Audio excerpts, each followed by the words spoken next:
Welcome to the Team Teach podcast. I'm Clare, and in each episode you'll find me talking with an expert guest to learn more about behaviour. We squeeze a lot into each episode. You'll listen to the latest thinking in behaviour, continue your professional development with our book recommendation, and then I'll send you away with 3 practical tips you can use in your setting. I'm joined today by Mica Coleman Jones, and we are going to be talking about compassionate approach to attendance. Hi, Mica. How are you? Hello, I'm good, thank you. I should say are you. I forgot to say are you. Are you okay? I know, that's really nice of you to think of me, Mica. I appreciate that. I'm actually all right. I'm good. In fact, I'm pumped. I think I say that on every episode, but this one, I think it holds close to the heart of the values of lots of the things that I think about. But I wondered if you could just let the listener know who you are and kind of what you do. Of course, I am a principal team teach trainer. I am also head of provision, which sounds really exciting to say because that's a newer venture, but head of provision at the Lilya Lighthouse Education Trust, and that is a neurodiverse, inclusive educational trust that was set up in memory of my younger sister. It's been about maybe 3 years in the making, and we're finally at the point where we are receiving student referrals, so it's super exciting. Yeah.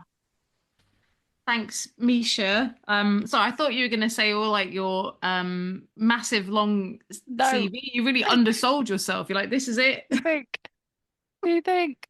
Well, I suppose relevant bits of information is I am a qualified teacher. I've also worked in senior leadership. I'm a trustee of a charity called the Helena Kennedy Foundation, who once upon a time gave me the hand up I needed from difficult life circumstances to get to university and become a teacher. So that's nice to give back.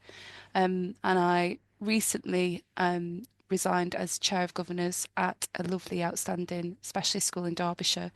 I did so for capacity reasons. I also have a 6-month-old baby at home, so there you go. I've made the list a bit longer now. That's it. I know. I was like, oh, there's so much on your CV. But we're talking about a compassionate approach to attendance, and I was genuinely really excited about the title of the podcast, but maybe it's a phrase that people listening may not have heard so much of. I wondered if you could just define it a bit and what you mean by that. I guess language is like so important to me, and I think that continually trying to find better ways of describing something or naming something can really help to shift thinking. And I really wanted to kind of reframe how we think about children who aren't currently going to school, or maybe we see low attendance from them. And what do I want? I just want people to be kinder to each other, and that includes everybody, everyone who's part of that. And so I see so much like online and at conferences around different interventions which claim they can boost your attendance, and some of it sits around strategies that I think potentially could be unhelpful and shaming, and there's like talk about rewards and essentially bribes and punitive responses to attendance. So why not? Let's call it a compassionate approach to attendance and see if that leads to better outcomes.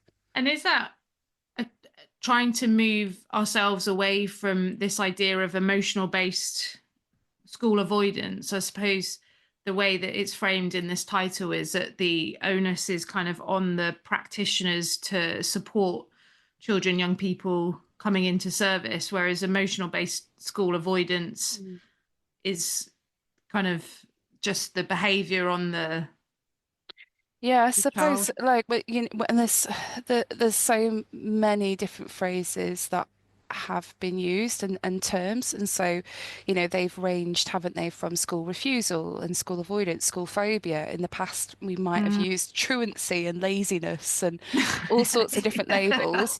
And we did a webinar recently on emotionally based school non-attendance. So, a Mm, slightly different phrase again. And yeah, I guess I'm not trying to replace those phrases at all. I'm not. Maybe something that complements it because, school non-attendance, that's something that's happening, right? yeah, That's yeah. an action, but like, I guess we're kind of putting that back on the child, and it's about how do we approach that. So, how do we re-engage children back into education? How do we get to a point where they just want to be in school? That like they look forward to coming into school Yeah. for multiple reasons. And I think if we take this compassionate approach to attendance and understanding the reasons why sometimes children feel unable to come into school or are unable to come to school for certain factors, I think, we just, um, what I'm hoping is that that enhances our relationships with children and doesn't damage them by using some of the other approaches that are out there. Yeah, so it's this idea that by being more compassionate towards attendance, we're going to have a better outcome than the punitive measures that, Yeah. as you mentioned, could be damaging in Hmm. some circumstances. Did you know that Team Teach also offers a coaching and consultancy service? It's an effective way to build positive cultures. Let's work together to map out a strategic plan tailored around your needs, support your staff with coaching sessions from our experienced team, and help you create, change, and improve professional practice throughout your organisation. Visit the Team Teach website to find out more. I suppose I'm wondering about whether this is kind of part of your inspiration of starting up your alternative provision, if this kind of feeds into the Mm. drive that you had. The original vision for the Lilya Lighthouse Education Trust it was to open a school. And if you look at the kind of the messages around alternative provision, unregistered alternative provision as well, Mm, the message is that it should be an intervention and not a destination. But mm-hmm. we fundamentally believe there needs to be an alternative destination than what we're seeing. And I know there's some really good practice happening at Yeah. the minute. I know that even at mainstream secondary level, there's some really, good, brave decisions that are being made to do things a bit differently. But Lilia found aspects of her mainstream schooling really challenging. Mm, And, they're not, I recognise they're not quick fixes, but there were some aspects of the school environment which was incredibly overwhelming. And so we started with a philosophy for a school, and we collaborated with families and with young people on that. And a note for anyone who's considering, just going off and setting up their own school, if wanting to collaborate with families and young people, I think is absolutely the right thing to do. It does take a lot longer. yeah. Yeah. Yeah. It does take a lot longer, but I think it's the right thing to do. Yeah. We realised through discussions with our local authority that the need for alternative provision was, just huge, and so Mm-hmm. it is a starting point. We have to check that it still fit with our philosophy, but we really want to support our local schools as well, so that they don't actually need us. So the plan is to help schools to not need us, which might sound financially like not a good plan, but it's The bank I manager's think like, morally it's the right plan. And the students that we've seen who have shown an interest so far, the referrals that we've received are from neurodivergent children mm, who absolutely want the academic challenge, particularly in areas that they're interested in. I've got one student who is adamant they're going to be an engineer one day, mm-hmm. which is great, but they just can struggle with things like sensory overload, really loud environments, when they don't Mm, feel like they're being listened to, when they feel like the behaviour policy of the school discriminates against them. mm-hmm. And so they just need something a bit smaller more nurturing and more understanding. And that's where we're looking to come in.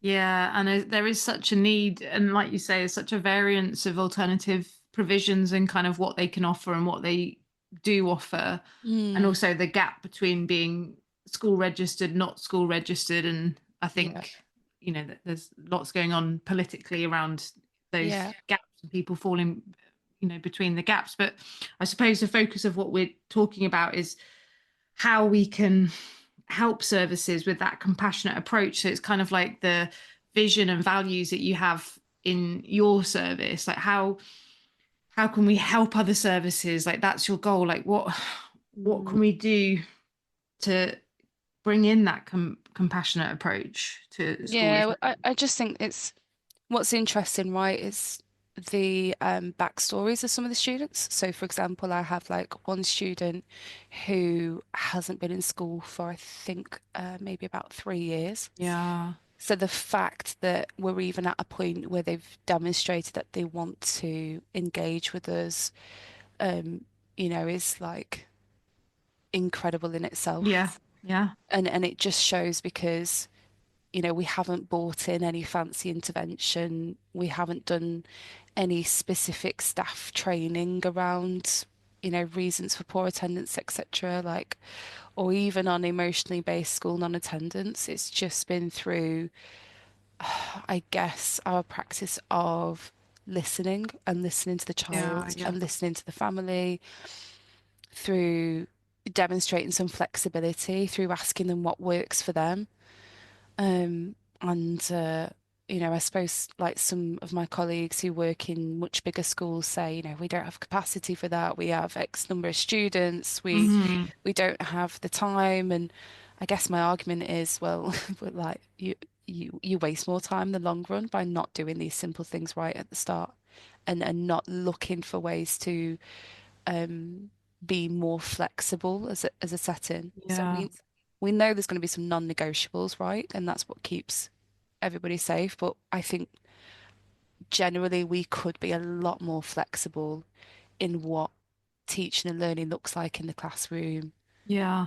What do we mean by mainstream? And Hmm. I'm almost like really worried that we've now become part of the problem because for a long time we've pushed this agenda of inclusive education. Mm. And that's great. And then people became more aware of things like alternative provision. Hmm. And I'm really worried that it's kind of gone back to, okay, so at mainstream secondary, because this is kind of like where we're seeing the bigger numbers at the moment, but Mm. this is how we teach. And if you can't learn that way, then you're probably better suited to something alternative. So I feel like, Oh, it's kind of looping back round, and we don't want that. We kind of want to go, you can just make these like very simple changes, and you're going to have children who want to attend and want to be here, and we don't want to keep losing them. and I think essentially what you're talking about with your staff and encouraging that person that hasn't been attending regularly to school, I mean, it's such a cliche when we're on the Team Teach podcast, but it is that relational approach. And that's something that, we try and advocate and pass on all the courses that I run, but building that relationship through trust, listening, all the values. And I always think with this topic that I just feel like sometimes I'm banging my head against a brick wall, Yeah. because for me, this isn't, like you said, fancy interventions that you bring in of like, okay, like what do we do about these, like, non-attenders? Like, let's get some really expensive training in to figure it out. It's like, no, you Yeah. just need someone that this person can trust, Yeah. can, feel their compassion, feel that they really want them in, make a Yeah. few like reasonable adjustments. Yeah. And I know people are busy, and I know that that makes it hard and pressures are high. And I don't mean to patronize by saying that, but I see it in the service that I work in, that we as a special school have some children that in mainstream primary became kind of non-attenders. And then guess what their attendance is now? 100%. Even those days where you're like, oh gosh, please, I need a break. But no, like 100%, like not a problem, for those young people. And it is the relationship and feeling safe and Yeah. you know, And when I speak to like staff on training, and they're like, you know, mostly like completely on board with what I'm saying. yeah, And I'm yeah. like, so what, what stops us from living this? Like what's causing the barriers? And there's a real thing around, but I'm expected to do this and I'm expected to challenge. So like I did some training recently at a 14 to 16 provision, and some of the staff had come from like different settings. And there was one member of staff who said like, when a student was late to my classroom, I kind of just like wanted to make sure that they were okay and not feel anxious about being late, because we know what that feels like. And I just wanted them to come in and it's okay. Don't worry about it. You're here. That's great. And then maybe I could like catch them at the end and just say like, is everything okay? Is there anything I can do to Mm-hmm. support you, etc. And it's not done in a way where I've got a spotlight on you and everyone's having to watch, and how humiliating is that? But they had like a very clear policy in place that the expectation is this kind of instant challenge and instant consequence. Yeah. And what I'm kind of hoping we can encourage people to do is to think big picture and think like, okay, so you've got a policy around what time you expect children to arrive, and what time, you expect children to not just arrive at school, but arrive at the classroom door. Um, if you respond to the child that comes in a minute late, 2 minutes Mm. late, whatever, if you respond to that with a kind of spotlight on you, everybody watch, that's an instant after school detention. That happened to my son once. Does that make the child like want to come back to that lesson, or like want to talk to you, or Mm. want to be in school? And saw with my own son, and I imagine for other children, we are just creating a group of children that would rather stay at home than be a minute late at school, because that's so embarrassing. And like for my son, he never ever wanted to be late at school. He didn't want to feel embarrassed. And we left the estate one day and the road was completely backed up. And we're trying our hardest. The school's only 7 minutes away, right? And we've got plenty of time. And his dad's saying, don't worry, we've got plenty of time. I'm sure we're going to get there. We're trying my best. He gets there, it's on the dot. He's a minute late by the time he walks in. Instant attention. Like, had I known that that was going to happen, I probably would have got out with him and said, just to explain, it's completely not his fault. It was out of his hands. Yeah. Um, Like, no but offense, I was just thinking, like, you and your partner, like, you should have the detention, like, it doesn't yeah, make I sense. know, and but I shouldn't. I don't think families should have to get out the car to explain these things. And No, no. when I met with a head teacher, interestingly, he was 16 minutes late, and the desire in me to say that's a C2, like the moment he arrived, but it just falls out your mouth, right? Someone says, I'm really sorry I'm late," and you just say, "Don't worry about it." So why can't we do that with children? And instead, I'm sitting there watching as child after child's being scolded, and we do not know what the reasons are why they're late. Yeah, yeah, yeah. And big picture thinking, like that is not giving them a good feeling about school. And if it's not giving them a good feeling about school, and they're not having a good experience of being at school, why is it so shocking to us that Mm. children are then looking for ways to turn up late, to just kind of leave, if they don't want to be there, just not to turn up at all. I really think we've got to change like how we're approaching this, because I don't know Yeah. how on earth we're talking about more children than ever before being home educated, Yeah. more children than ever before like having to go to APs, and the number of suspensions, number of exclusions, and we're still penalising kids for the width of their shoelaces, their tie, whether they've forgotten their diary that day. It's not kind.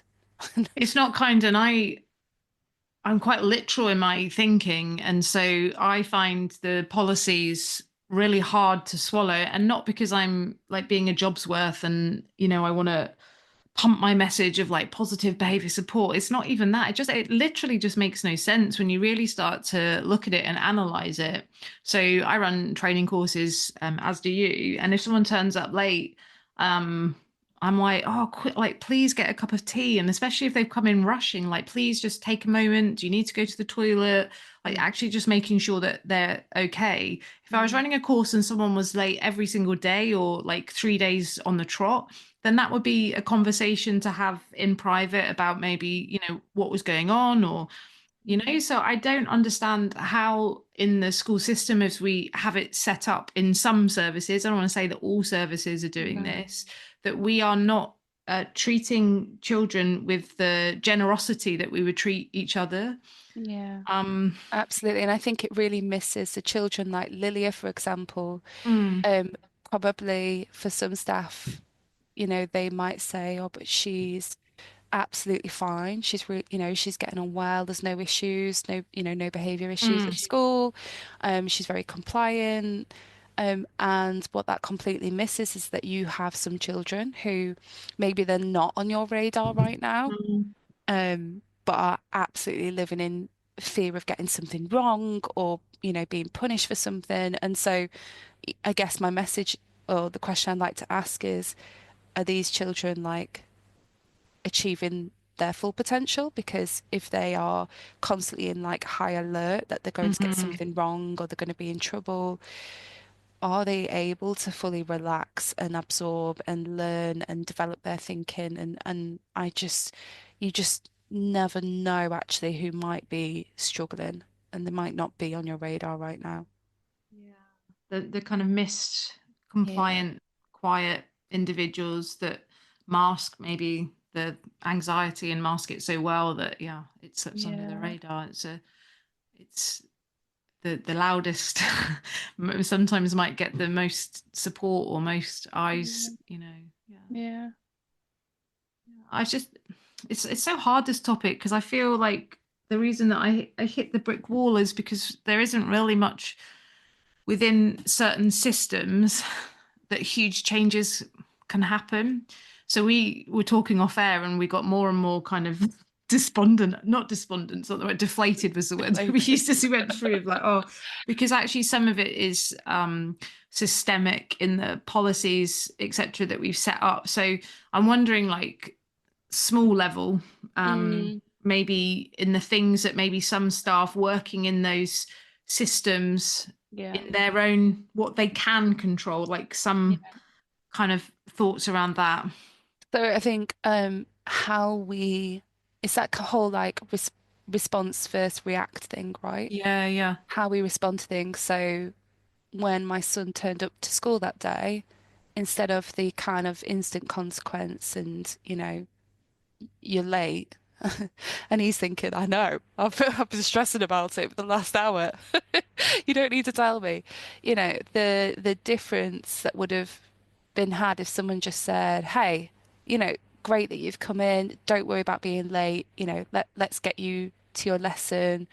Don't worry about it, etc. So I think just first of all, like responding to how people might be feeling, and consider the possible reasons for maybe behavior. So I'm just going to call it behavior, but like he's late. Oh, So for you can either behavior. say he's late. If I say to you he's incredibly anxious that he's late, people are going to change how they respond to it. I do think that staff have got some ability to kind of speak up against policy because I think Yeah, yeah. policies No, 100%. should be collaborated on a lot more than they are. I'd like to see a whole shift away from somebody having their job description, for example, that they write the behavior policy. And so, okay, I've got to write that behavior policy solo. Well, you don't actually. You can collaborate and you can co-produce it and you can ask different people to have a look at it and to check that there's no part of that policy that might unintentionally discriminate against Mm. people and how we can make that a bit more inclusive. So yeah, I think that that could definitely be looked at. It shouldn't be for me as like the head of provision, like I don't ever think that there are decisions that I would make and that's final and I'm not willing to listen to other people. Like Yeah, yeah. including students, like I had a potential student who sent me like lots of questions via her mum. by email. And the questions were so good. And I've asked if I can like publish them anonymously, but they were like asking me things around what's your teaching style? Can I pace the room if I need to when I'm learning? Mm. Do you use reward charts? And I feel awful that like I can never give a straight answer to things. But the general theme of my answers were tell me what works for you. Yeah, yeah. And even the reward systems one, right? I'm honest, so I just said like I personally don't think that they're always very helpful and some cases can be shaming. There's some really interesting research on this Mm. online. Like go away and have a look at it and see what you think. This is to a 13-year-old. And I said, but like I'm open to hearing what it is that works for you. Just let me know. Because like why not? Like that flexibility could Yeah, yeah. make all the difference. Um, I suppose the question is how do we adopt flexibility with much bigger numbers of children? I think it can be done, Yeah. but we've got to have like the space and time to do that. And so it might be a case of are some policies move closer towards principles? What are the really clear non-negotiables? And where are the Mm. bits where we could be much more flexible? And I think, like, again, in bigger classrooms, when perhaps you're like the class teacher, I do think you have some realms of control about how you implement the policy. And that responding bit that you mentioned, Misha, I think was really important, that you kind of do have to toe the line. Of course, if there's a policy and you've signed up to it and everything, but I've worked in a couple of mainstream schools quite a long time ago now, but you can implement it in a way that is absolutely to the letter with the policy, but you Yeah. do it with this compassionate and kindness that helps build those relationships and allows young people, children, to be welcomed still into your classroom, but you're still kind of making sure that you're following what you need to follow, because that's your kind of, It it professional. maybe and maybe it's an interpretation issue. Maybe what we Yeah, need is sure. actually this is the policy. Can we have some time to check how we interpret this Nice. Yeah. policy? Yeah, yeah. Because if you take the we must challenge behavior, and I am saying behavior to encompass everything, right? Yeah, Like yeah, sure. Yeah. we must challenge that. Can we maybe define what we mean by challenge? Because I will challenge it, but how I challenge it will be in Yeah, a yeah. way that is non-shaming, non-judgmental, is kind, like what you're saying.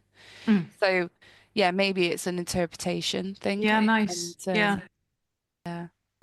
Misha, I wondered if you could finish the episode just giving us 3 top tips on the topic. Yes. Well, I suppose the big one was like be kind, right? Yeah. It's just come Yeah. out of it, like just be kind and just always considering in every action in your response to whatever it is, attendance, behavior, like how would I want someone to speak to Hmm. me if that was me, or how would I want Mm. someone to speak to my loved one if that was my loved one? Yeah. That's really important. I think another one, and I know we've not had time to talk about it, but like even with my own son, like he's now homeschooled. Secondary Mm. didn't quite work out for him, and I've realised actually when you look back at his reports from primary, um, they're kind of fine, but they're all like working towards age-related expectations and a lot of Yeah. coasting. But anyone who spoke to him would say he was incredibly bright. And I think now that needs to be a bit of a flag for people. Like, don't assume someone is just fine. If they're kind Yeah. of flatlining and they're not making progress, could that Mm. be speaking like a different picture that we need to be Yeah. Yeah. aware of? That's really important. I think the other key point is flexibility and Mm. um, the be kind one demands us to be a bit more self-aware, doesn't it? But Mm. the flexibility is an interesting one because I have my experience of the world and I need to be a bit more open-minded and accept that people do experience the world in different ways. Mhm.